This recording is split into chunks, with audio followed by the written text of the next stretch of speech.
الله أكبر الله أكبر الله أكبر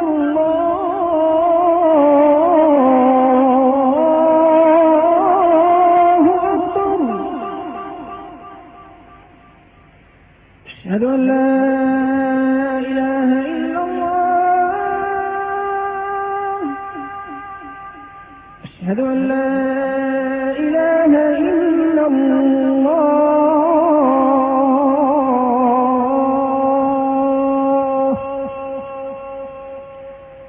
أشهد أن محمدا رسول الله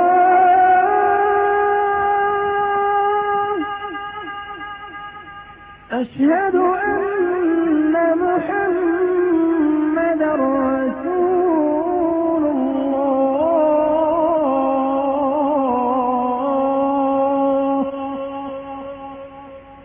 حي على الصلاة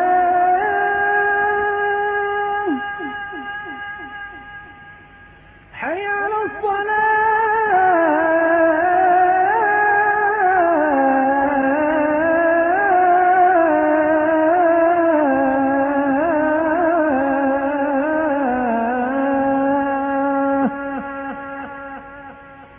حي على الفلاح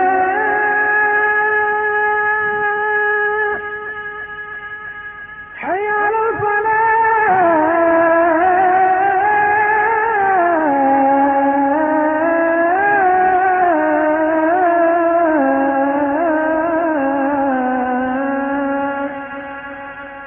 الله أكبر الله أكبر لا إله إلا الله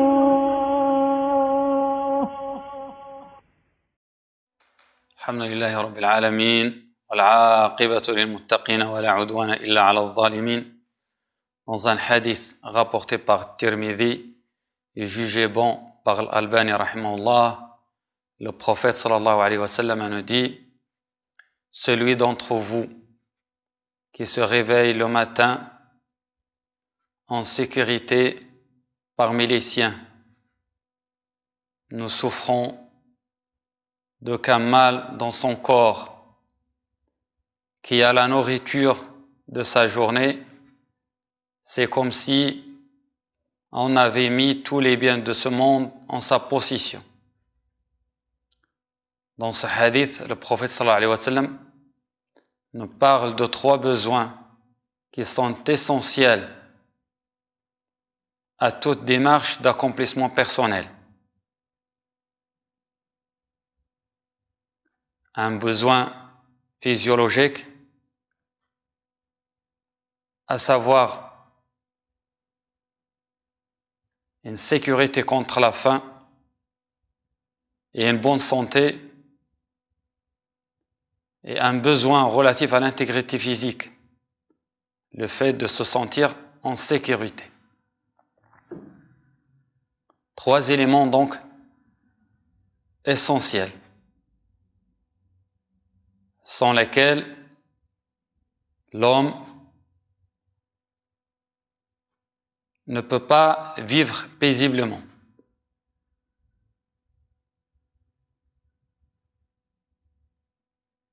Celui qui se réveille le matin en sécurité parmi les siens,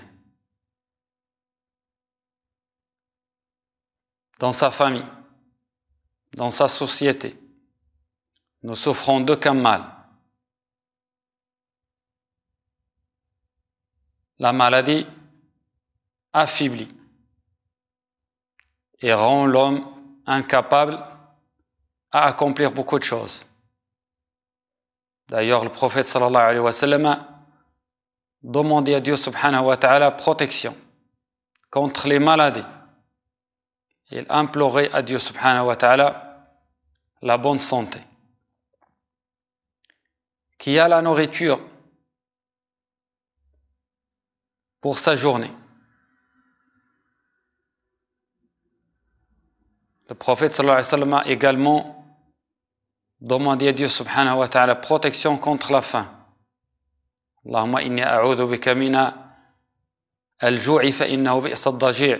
Seigneur, je demande protection contre la faim, car c'est un mauvais compagnon de lit. Il y a une expression qui dit « Le ventre de l'affamé n'a pas d'oreille. Celui qui est affamé, il n'est préoccupé que par la nourriture. » Un savant avéré a dit dans l'oreille de la famille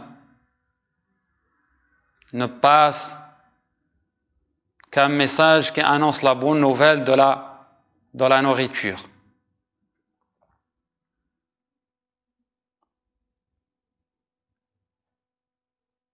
À ces deux besoins s'ajoute donc al-amn, la sécurité, la paix. Dieu subhanahu wa ta'ala nous demande d'estimer ce bienfait à sa juste titre. Il rappelle subhanahu wa ta'ala aux Mécois, pour les théistes, ce bienfait. Ils disent subhanahu wa ta'ala فَلْيَعْبُدُوا رَبَّ هَذَا الْبَيْتَ الَّذِي أَطْعَمَهُم مِّن جُوعٍ وَآمَنَهُم مِّن خَوْفٍ. Qu'ils adorent donc le Seigneur de ce temple qui les a préservés de la faim et qui les a rassurés de la crainte, de la peur. Il dit également subhanahu wa ta'ala أَوَلَمْ يَرَوْا أَنَّا جَعَلْنَا حَرَمًا آمِنًا وَيَتَخَطَّفُ النَّاسُ مِنْ حَوْلِهِمْ. Ne vois-tu pas qu'on a établi pour eux une enceinte, un temple sacré et sûr où règne la sécurité, alors que tout autour règne l'insécurité. Il dit également subhanahu wa ta'ala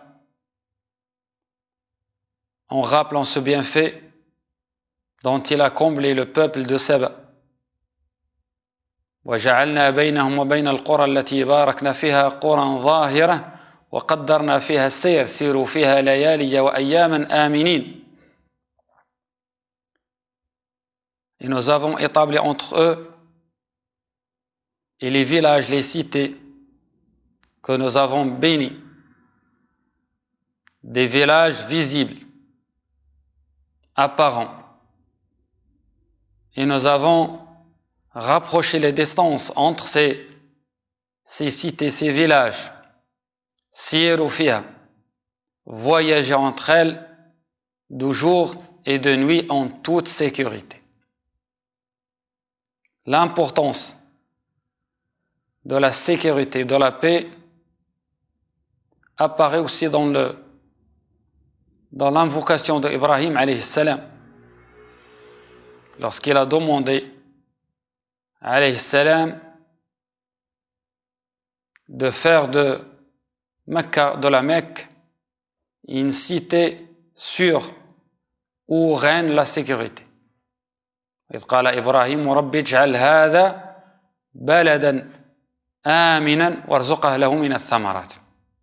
La demande de Dieu subhanahu wa ta'ala de faire de Mecca une cité sûre, sécure et prospère.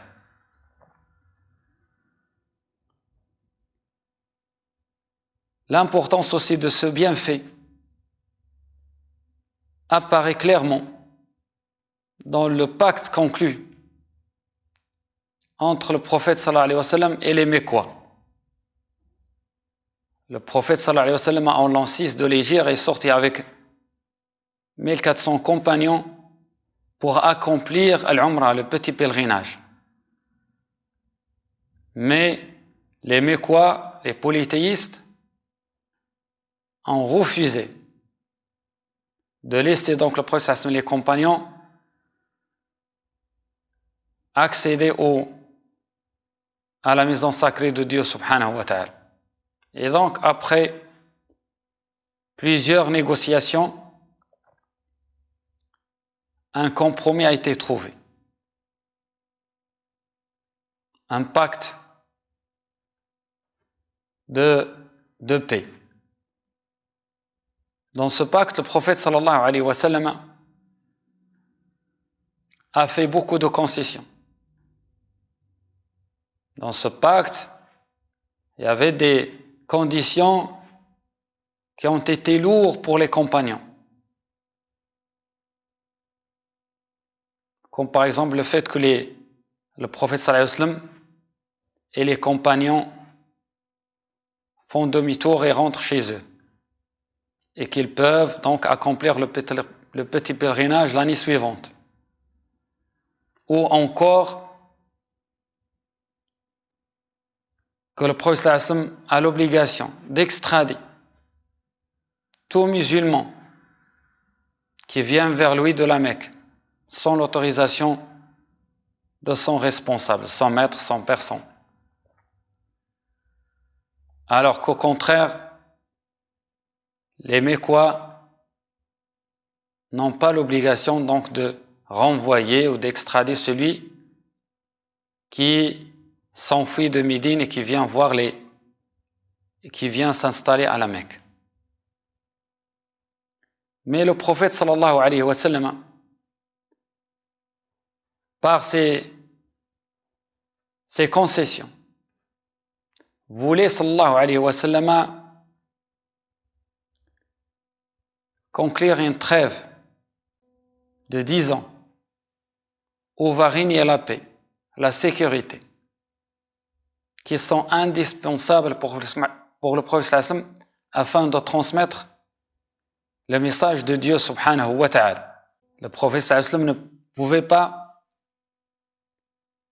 et ça sera toujours le cas, ne pouvait pas transmettre le message de Dieu subhanahu wa ta'ala.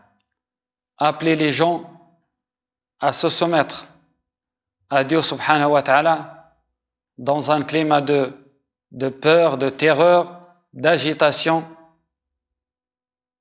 et de méfiance. Ce pacte de paix a permis au prophète sallallahu alayhi wa sallam donc de transmettre et de propager le message de Dieu subhanahu wa ta'ala, qui est un message de miséricorde, de paix et d'amour. Il est des devoirs de chaque croyant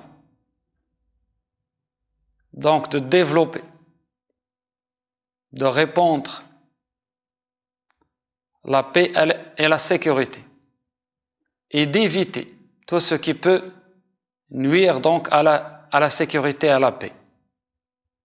Et il y a un lien fort, étroit entre la foi et la sécurité. Al-amn wal-iman. Ils ont la même racine dans la langue arabe. Et donc ceci montre donc le lien qui existe entre l'amn wal-iman et également entre as-silm wal-islam.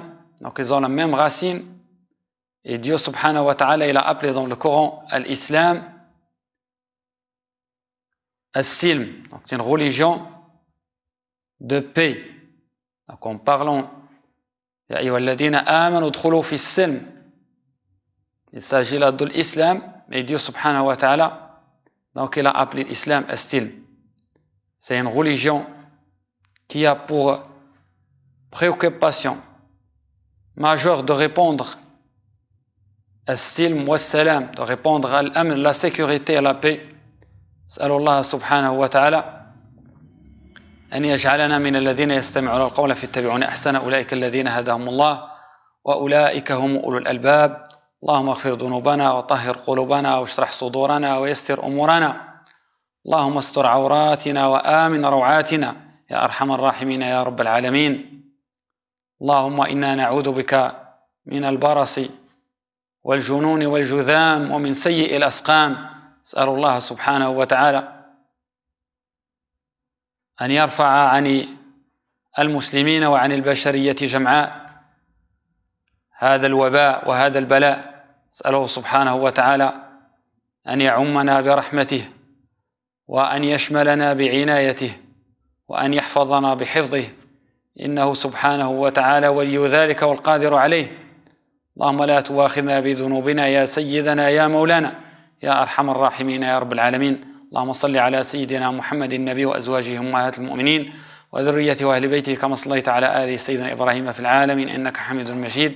سبحان ربك رب العزة عما يصفون وسلام على المرسلين والحمد لله رب العالمين.